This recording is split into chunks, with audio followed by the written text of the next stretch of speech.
Ekibuuzo ekyasoose Musumba Sekuluseeyo Oluganda yatuwadde ekibuuzo ng'agamba nti aba Seventh Day mukkiririza mu Geyeena oba gyeri oba teriiyo Geyeena. Ekigambo ekyo ndowooza bimu ku bigambo ebisinga okwogerwako era ababuulizi abasinga obungi ekigambo Geyeena bakyagala nnyo okukyogera, bakijuliza ate abasinga bakyogera nnyo nga batiisa n'okukanga. Omanyi enteekateeka ya Katonda si yakukanga bantu. Katonda tayagala abantu bakkiriza enjiri kubanga waliyo Geyeena. Nze ndowooza Musumba oba oli abo babeera batutunuzaako mu the other side of the coin. Bw'otagenda mu ggulu eriyo Geyeena. Kituufu. Naye enteekateeka ya Katonda yakutunuuliza ludda lumu. Lwa bulokozi. Katonda talina programu yonna na Geyeena. Talina programu. Era bamalayika tebaliyo nga bategeka. Batema enku. Olwo yagamba nti baliyo batema enku. Ogenda kuwulira gwe kuziri eyo batema nga sikisanga. Kati bamalayika baliyo batema enku. Bazaanika mu musana. Ennyingi zebeera ng'etegeeza nti beesunga okulabako. Era waliwo okuyigiriza kulamba munne nga kuyigiriza ku ebyo byokka.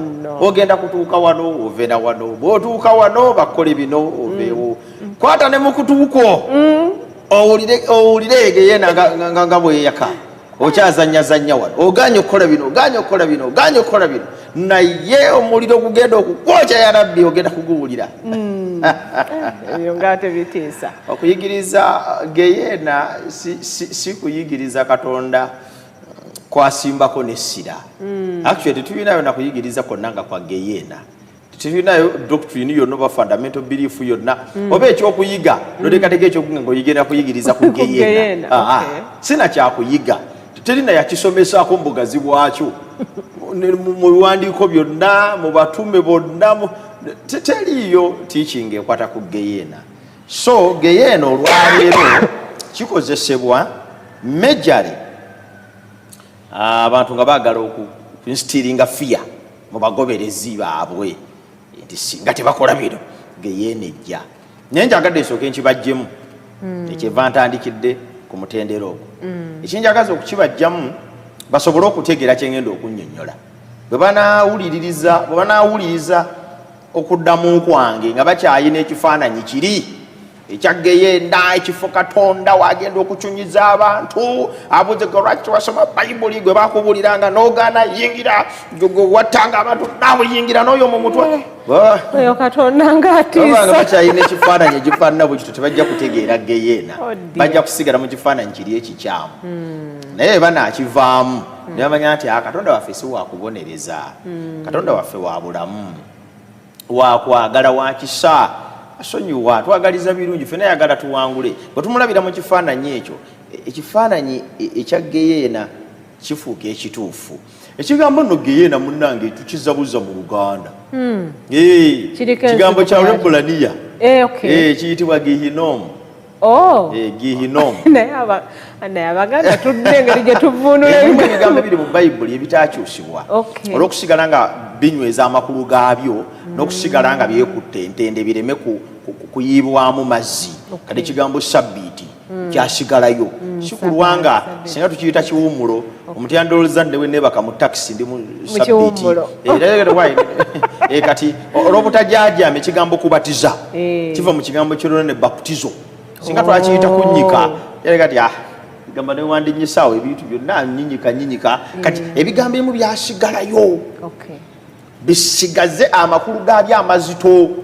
Nkuwaddeko nga bibiri, Sabbiiti n'okubatiza. Naye n'ekigambo Geyeena nakyo kiva mu kigambo kya Lwebbulaniya kibayita Gihinomu. Ekigambo Gihinomu kitegeeza the valley of Hinnom. The valley of Hinnom oba the valley of Hinnom. Omanye ekyakolebwangayo mu Hinnom. Kaakati waliyo abasajja basinzanga Moleki. Abasinzanga Moleki, abantu abasinzanga Moleki, Abayudaaya abamu n'okumusinza bamusinzanga. Kyalinga kibumbe nga kirina engalo zaakyo bwe ziti. Kati nga saddaaka zaakyo baasuulangayo baana. Wansi ng'omuliro guteta gwaka, akaana bakasuulangayo nga kalamu. omuliro ogwo ne gukookya engeri gye bawangayo saddaaka eri katonda gwe bayita moleki kwe kwava endowooza eyo kakati saddaaka ezaayibwangayo mutunga mulamu ne bamusuulayo n'ateta mukka ne gumutta manya emukka kukyali n'ebbugumu ate n'omuliro kakati the valley of Hinnom abayudaaya bakireeta nga bagezaako okusiiga ekifaananyi manyi wakyo tuyita Jewish eschatology abayudaaya abayina nabo bwe boogera ku biseera eby'oluvannyuma manyi biseera eby'oluvannyuma buli omu alina bwe babyogerako ekiyinja kigenda kutukuba waliyo bayigiza ekiyinja kigenda kujja kikuba ensi yonna eggwewo abo nabo bali mu eschatology bagamba nti bagenda tubbawo obubbi nga tuli wano tunyumyamu wano mulini ng'atemi kati mulini anaziwa nti entebe enkalu oyo bamututte nga teri n'ategedde naye eschatology naye ali awo okiwulira waliwo bagamba nti eschatology tufa tuwedde tufuuka mizimu ebwofa ng'ogenda mu ggulu teriyo ekipya kisukkakaawo ate abalala nti tulinayo okuzuukira Yesu ajja kudda azuukize abantu abalamu n'abafu n'ensaagi mali agijjewo so kale tukiyita eschatology kwe kwogera ku binaabaawo mu kiseera eky'enkomerero kati abayudaaya bwe babanga nabo bayigiriza ku eschatology bakozesanga nnyo ekifo ekyo valley of Hinnom kirinaanye Yerusaalemi amaserengeta ga Yerusaalemi oba obukiiko obwa ddyo obwa Yerusaalemi kibuga ye wali ekiwonvu ekyo kati eyo gye basinzanga ne basuulangayo abaana abaalinga bookeddwa mu moleki n'ebirala kati ne bajjayo ekigambo ekyo ne batandika okukiteeka mu biseera byabwe bisembayo nga babyogerako nga bw'olaba ddala ekyabeerangawo mu kiwonvu ekyo abantu nga basaddaakira moleki abaana ne Katonda ne mu kiseera eky'enkomerero omuliro ogwo bwe gutyo baagukumanga ne gwaka ne gwengerera akaana bakasuulangayo ne katulika twa n'ebirala olwombo Katonda n'asanyuka nnyo n'abanga asaddaase kakati ne baddira ekyo ne bakireeta ne bakisiiga mu kifaananyi ekyebyo ebisembayo nti okuzikirira kwonna okufa kwonna ng'ate kulimu n'omuliro n'ebbugumu eringi okwabeeranga mu kiwonvu kya Ginnomu kugenda okubeerawo ne ku bantu mu kiseera eky'enkomerero Katonda baana akyaye kyekifaananyi kye balinamu ekyo kakati eyo wava yensibuko that's the background ey'ekigambo Geyeena bwe kiva so ekigambo Geyeena kirinaanaganye n'ekifo eky'amaziga ekyokwokebwa okungi ekyokusaanawo ekyokusiriira ekyokufa era n'ekifo ekyo kyalingamu n'amagumba mangi ag'abantu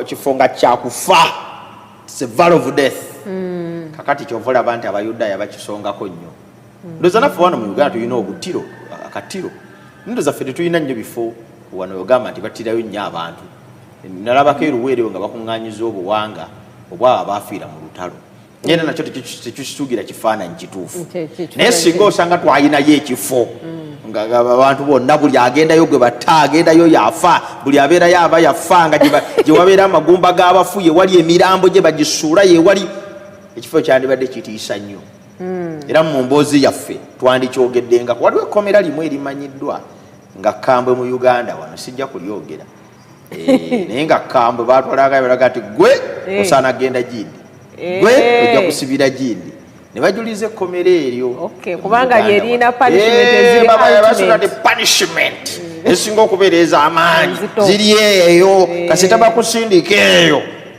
ng'omanya wazizza gwannaggoma kati nga bwalabye tulifaalinga ku kkomera eryo ne kino ekifo bwe kyali so that's the background so ekigambo Geyeena kireme kubeezawo kutawaanya bantu kigambo kikiri awo kizibu nnyo kirina we kiri nti kifo Geyeena teriiyo kati kiri bakinonooza wali ku kyakolebwanga wali ne bakireeta mu eschatology waabwe naye si kifo ekiriyo kati ebyo si bye bimu ku bye twagala musumba abantu bye beegunjirizaawo nga babatonzewo bitonde era kati omuntu okugamba nti Geyeena gyeri njagala ntegeeza oyo atulaba akulimba teriyo Geyeena kati ewali muliro gwaka waliyo ababaliwe bato kati ali mu Geyeena eyo olwekyo mwongereko obubaane ebitambiro mubyongeremu amaanyi asobole okukendeereko atera aveeyo mangu omukama amusalireko ku bibonerezo oyo saakasi ezo mboozi za ddiini nanzikiriza kunywereza abantu mu kintu kyabwe naye ng'ekituufu kiri nti teriyo kifo kye bayita Geyeena kati ekiri eyo ekyaka kati Katonda abonerereza eyo abantu ffe abali eno ku nsi tusabe nnyo tulwane bwe tuteeka muno n'akasimbi ate esaala ezo teziba za bwerere esaala ezijja omuntu mu Geyeena teziba za ssente ntono muweerayo ddala ekiwera tesobola kuba za bwerere si ku muliro gwe banonooza oguli eri Musumba nabadde ndowoozamu ku kibuuzo ne ndowooza ekifaananyi kye tulina ekya Bega yali omusabiriza yasabirizanga omugagga bw'inaabeerawo ng'amusabiriza olugero olwo mu Bayibuli mweri n'asabiriza mbu kati bwe yatuuka ng'alina n'amabwa naye ng'omugagga tamufaako omusajja watwalya bukunkumuka obugudde si nabugudde ku mmeeza naye nga buvudde ku mmeeza ne bugwa wansi ng'obwaliako naye bw'atuuka laba Katonda bw'amutwala mu ggulu kati ate ono omugagga ye n'agenda mu Geyeena bakozesa nnyo olugero olwo okulifalinga ku Geyeena kati omugagga n'asinziira mu Geyeena n'asaba nti Katonda wakiri mpereza Laazaalo oyo ajjeyo n'akatonde k'otuzzi wakiri ku lugalo antonyezeko mbu naye nfa kwateeka n'okugamba butume n'okumutuma agenda alabule baganda bange beewale okujja mu mbeera eno olugero olwo Musumba olowooza terutunywereza nnyo mu kukkiriza nti Geyeena gyeri kaakati kibi nnyo bw'otandika okuzimba enzikiriza ku lugero tugamba batambulira ku luguudo obeera oli ku kasozi naye nga kaseerera n'abagerera olugero talegera bakugamba nti ngenda kugera olugero otegeera ki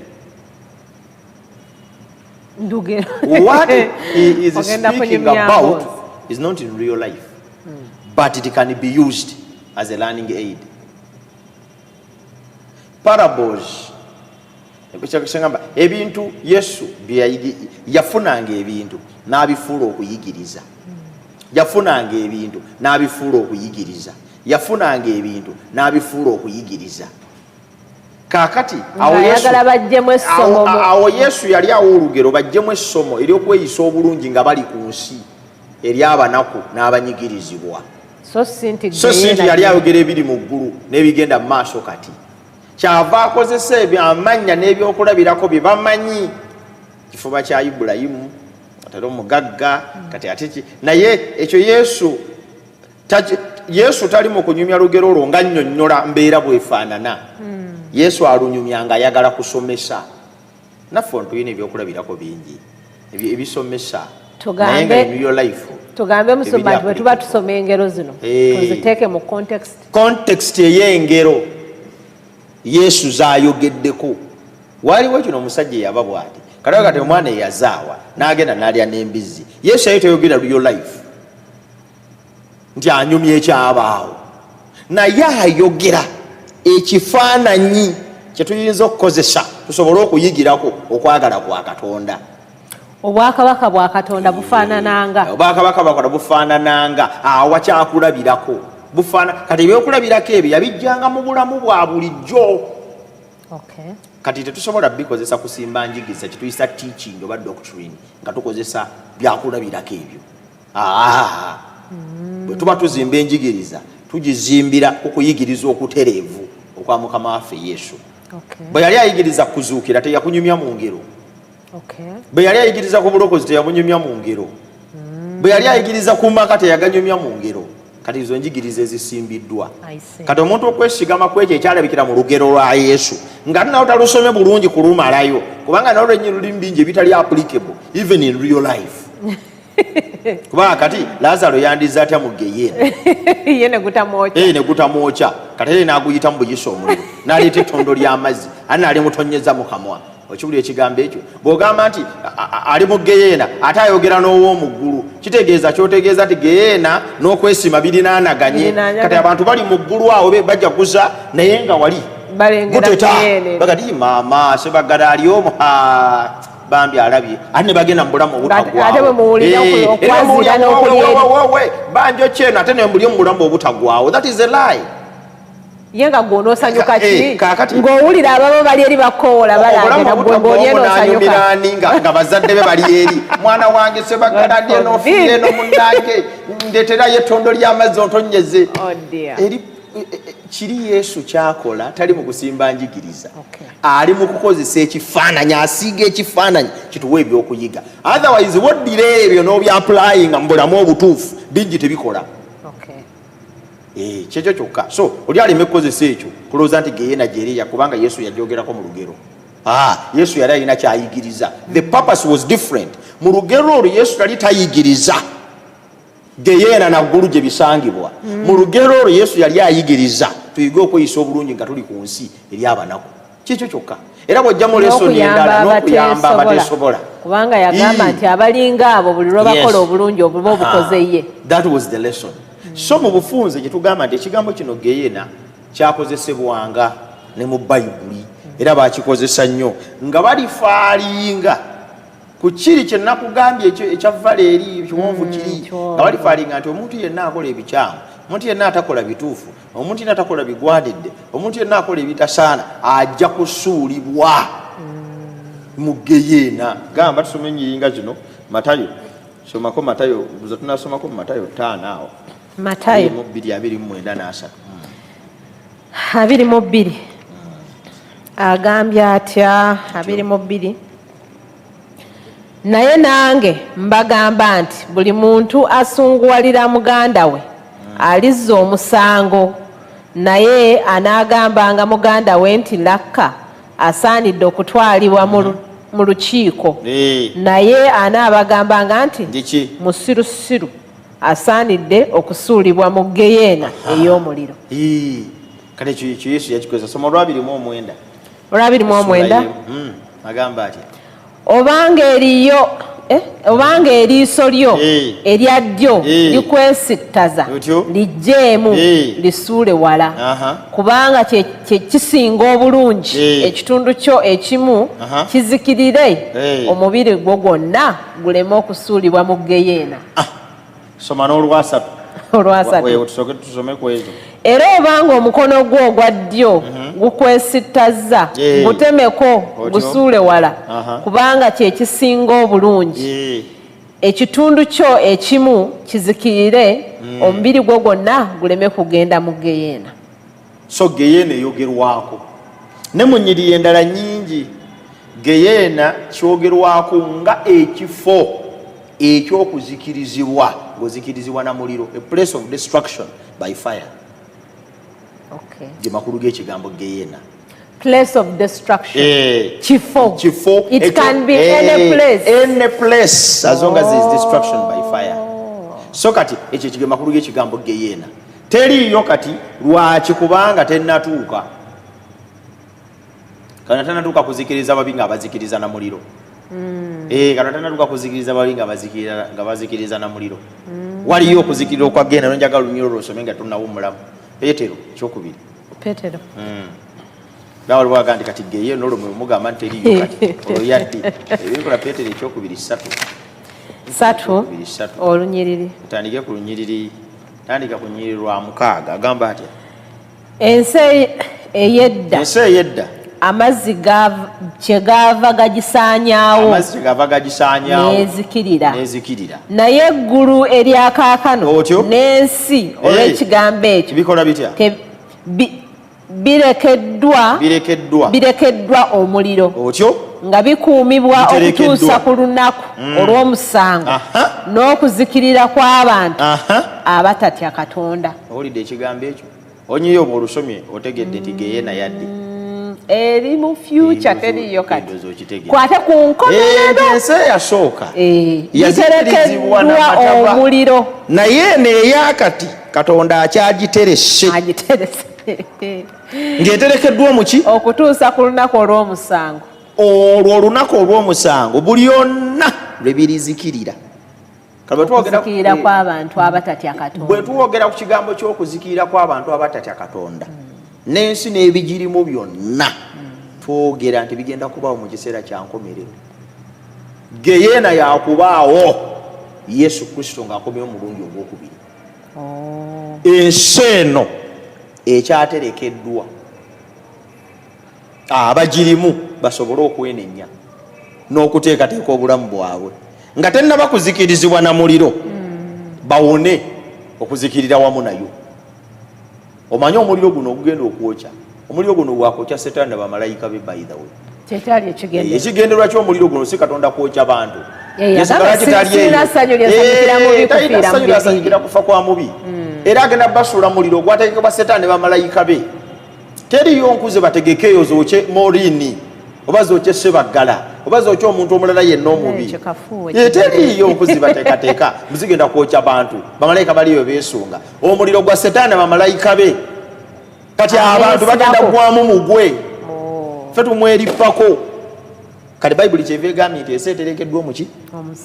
Omusango. Kati ku lunaku olw'omusango wagenda okubeerawo kye bayita Geyeena. Soma nnyo olulala lumu tugende mukuumulamu.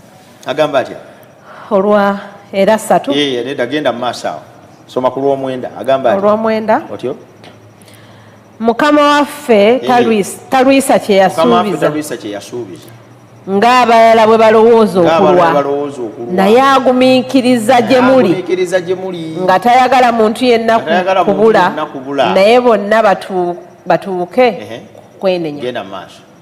Naye olunaku lwa Mukama waffe lulijja ng'omubbi eggulu bwe lirivaawo n'okuvuuma okunene n'ebintu by'obuwangwa birisaanuuka olw'okwokebwa okungi n'ensi n'ebikolwa ebigirimu birisirika. Kadoozi otegedde Geyeena? Kati Geyeena si yaakati. Geyeena egenda kubeerawo Katonda ng'alongoosa nsi eno ng'agijjako katikya yenna ow'ekibi ebyobuwangwa abantu abajjemu by'osomye byonna bino bizimbe gasiyasi yayina gwe tulimu oyo simanya tuli bino tulina bugagga ono zaabu wange nze akawunti yange eriko sente nina masimu ya bbeeyi. Whichever the case agambye bigenda kusaanuuka bisirike. Simba wakati awo. Kati ye Geyeena.